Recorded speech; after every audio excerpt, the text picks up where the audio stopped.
Eu queria falar sobre amor, porque o amor é o segredo da felicidade. Eu nasci numa família que morava no subúrbio do Rio de Janeiro, classe média, um casal que havia se conhecido num coral da escola. Desejavam muito ter um filho. Antes de mim, houve uma gravidez que não vingou, um aborto, mas o desejo permaneceu ali. Depois de muito empenho e de muita espera, eu surgi como o primeiro filho do casal. Eu sei que em volta de mim surgiram também muitas expectativas, muitos desejos, muitas projeções feitas sobre aquele filho que vinha. Minha mãe gravou uma fita cassete, na época era muito comum. E nessa fita cassete, ao fundo, havia o batimento do meu coração. Não era muito comum naquela época exames tão apurados, né, que eu pudesse se ouvir o batimento do coração. Mas a minha mãe fez questão de registrar isso. Colocou também uma música num filme que na época era muito significativo para ela e fez uma declaração de amor. Eu me lembro de ouvir essa fita constantemente, como se eu precisasse resgatar o meu papel naquela família, a importância da minha chegada para aquele casal. Eu cresci entendendo que era muito amado, que havia sido muito desejado. E essas memórias de infância, assim como a fita cassete, elas alimentam até hoje a minha alma. Porque em nenhum momento eu duvidei do amor dos meus pais e do quanto que eu havia sido desejado naquele núcleo familiar. Mas a adolescência chega, né? E com a adolescência todos os dilemas, as transformações.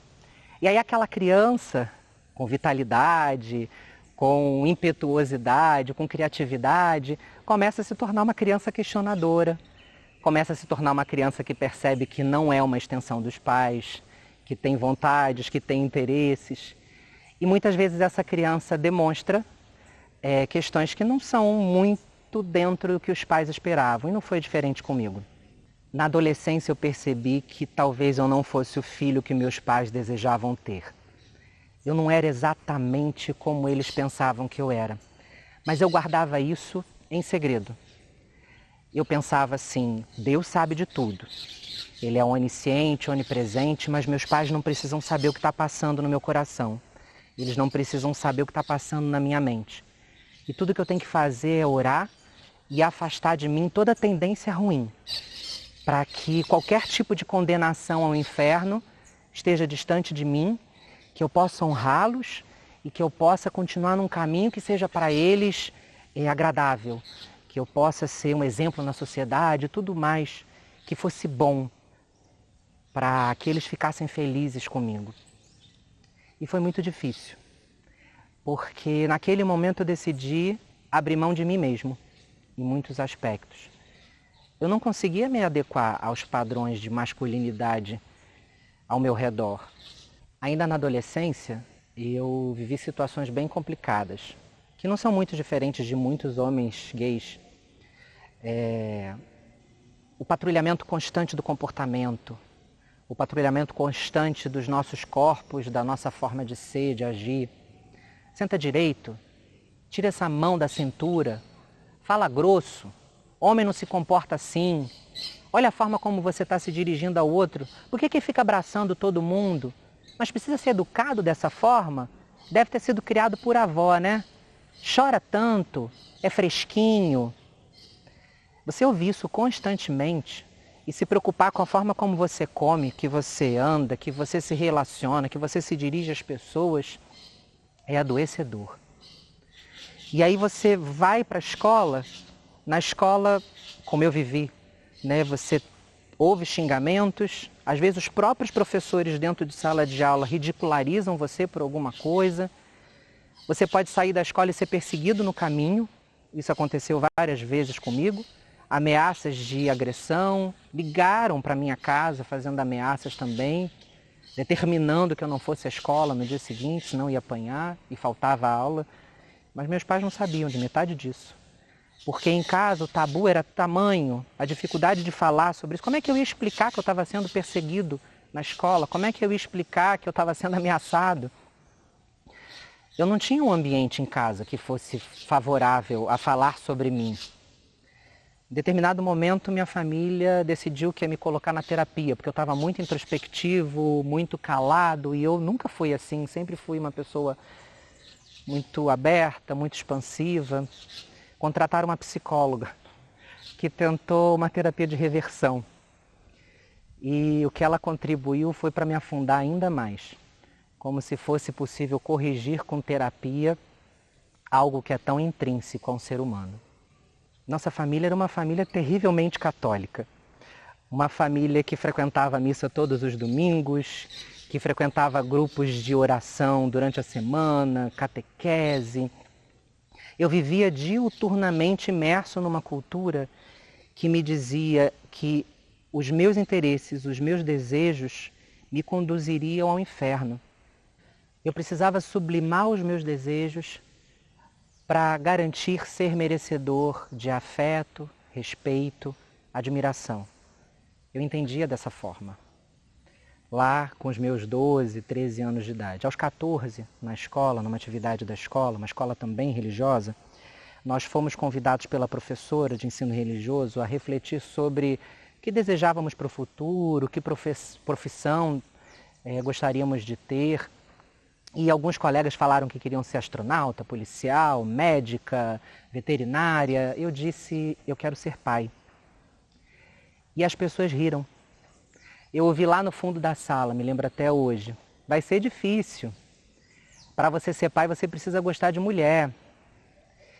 E ali eu entendi que até mesmo os meus desejos, quando, ainda que de forma fracionada, eram públicos, eles causavam espantos, porque poderiam de alguma forma vir a encontro da imagem que as pessoas tinham ou faziam de mim. Uma imagem que eu mesmo queria rechaçar. Uma imagem que eu mesmo me negava a aceitar. Porque admitir publicamente que eu era homossexual era a desonra dos meus pais. Era a desonra naquele contexto religioso que eu vivia. Era aceitar publicamente a condenação ao inferno e tudo mais que viria a partir disso.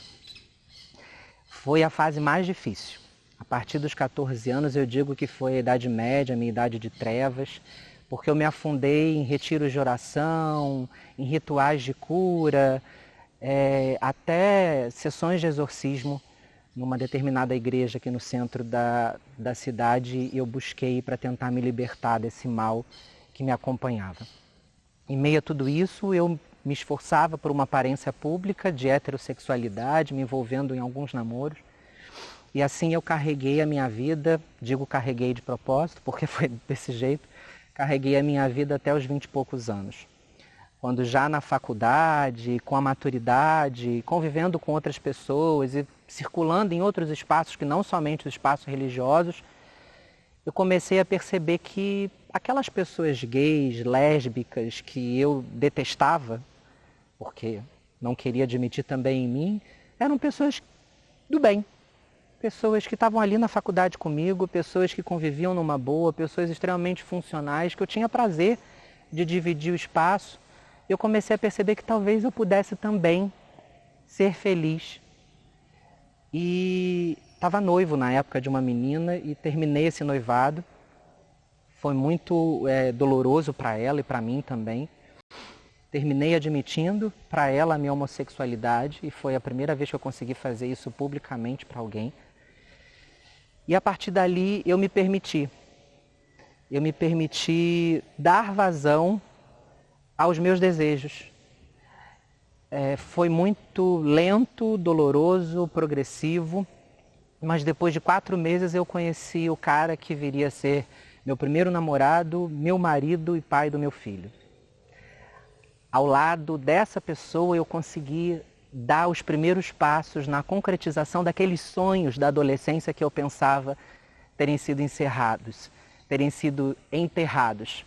Sonhos que eu julgava não serem possíveis, porque a matriz de família que eu dispunha a partir da minha experiência religiosa cristã era aquela matriz do homem e a mulher, o homem e a mulher e os filhos havidos dessa relação. Quando eu compreendi que família era muito mais do que isso, que família era afeto, e não necessariamente vínculos biológicos, Foi libertador, porque apesar de eu não ter impedimento nenhum de ser pai biológico, eu poderia sim devotar todo o amor e paternar alguém, independente dessa minha vinculação biológica com a pessoa. Graças a esse meu namorado na época, depois marido, eu consegui ampliar as minhas perspectivas e namoramos, noivamos, casamos. Quando estivemos prontos, demos o passo pela adoção. Meu filho chegou com 3 meses, naquela fase de choros e cólicas e mamadeiras de 3 em 3 horas e várias trocas de fraldas. Ele trouxe essa coesão que as nossas famílias precisavam. Mesmo as pessoas mais homofóbicas, mesmo aquelas mais resistentes, entenderam o quanto é simples quando as relações em família são pautadas simplesmente no amor e não em preconceitos, em julgamentos. Quando as pessoas conseguem se relacionar independente da ideia que fazem dos outros ou das perspectivas que têm sobre os outros. Aquelas pessoas perceberam o quanto que era simples quando as relações são pautadas simplesmente no amor, simplesmente no desejo de pertencer. Toda pessoa LGBTI nasce em uma família. Essa família é uma família LGBTI. Qualquer família que tenha pelo menos uma pessoa que se identifique com uma dessas siglas é uma família LGBTI. Não são famílias em tese. Pode ser a sua família. Se ao menos uma pessoa LGBT existe no seu círculo familiar, saiba, sua família é uma família LGBTI também. O seu compromisso com a existência dessa pessoa é real. O segredo da felicidade dessa pessoa está em viver num seio familiar que garanta a ela, de fato, condições de se desenvolver da melhor forma possível. Essa pessoa precisa sair de casa, mesmo que seja para enfrentar um mundo que diga para ela que a existência dela não é desejada, que o corpo dela incomoda os outros, que a forma como ela fala, se expressa, se comporta, se comunica, não é adequada às expectativas da sociedade, mas essa pessoa precisa voltar para casa e pelo menos em casa ter paz. E pelo menos em casa ter acolhimento, amor, ser validada na sua existência. O segredo da felicidade das pessoas LGBT está nas suas origens e não no que elas conseguem fazer a partir das suas experiências. Enquanto nós não nos dermos conta que nós precisamos tratar as origens, os núcleos familiares originais, muitas serão as histórias de pessoas LGBTI fadadas às ruas, às periferias, às drogas, à prostituição e tantas outras coisas que se tornaram estigmas, como se estivessem diretamente relacionadas às pessoas LGBTI. Não. É porque outros destinos não lhes foram permitidos ter. A evasão escolar de pessoas LGBTI é real. Ainda mais quando a existência LGBTI é atravessada por outros marcadores, como o marcador étnico. Um gay, preto, pobre, não tem os mesmos privilégios que eu tenho, dados pela minha etnia. Uma mulher trans, negra, periférica, provavelmente não vai chegar onde eu cheguei. Porque simplesmente pela cor e pela identidade de gênero dela, muitas portas já estão fechadas. Felizes das crianças e dos adolescentes cujos pais validam as suas individualidades e garantem a sua autonomia. Felizes das crianças e dos adolescentes que têm pais que amam na integridade da palavra e permitem que essas crianças cresçam sendo quem elas desejam ser, fazendo o que desejam fazer, sem limitações, sem preconceitos, sem amarras das expectativas. Entendendo que orientação sexual, identidade ou expressão de gênero não desconstitui caráter e nem constitui caráter. Não desqualifica ela em nada. Pelo contrário, são pessoas como todas as outras, cidadãos com direitos e deveres, que podem conviver e devem conviver de forma funcional em sociedade, que deveriam ter os mesmos direitos ou acesso a esses mesmos direitos, não em tese, mas de fato.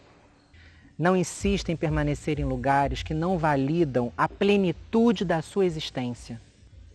Não aceite menos que o verdadeiro amor incondicional. O amor verdadeiro não patrulha os corpos ou as existências. Ele não mede as pessoas pelo que elas vestem, pelas suas identidades ou para quem elas direcionam seus afetos. Mais do que um instrumento político, os nossos corpos são os nossos verdadeiros templos. Respeite o seu corpo, respeite os seus desejos.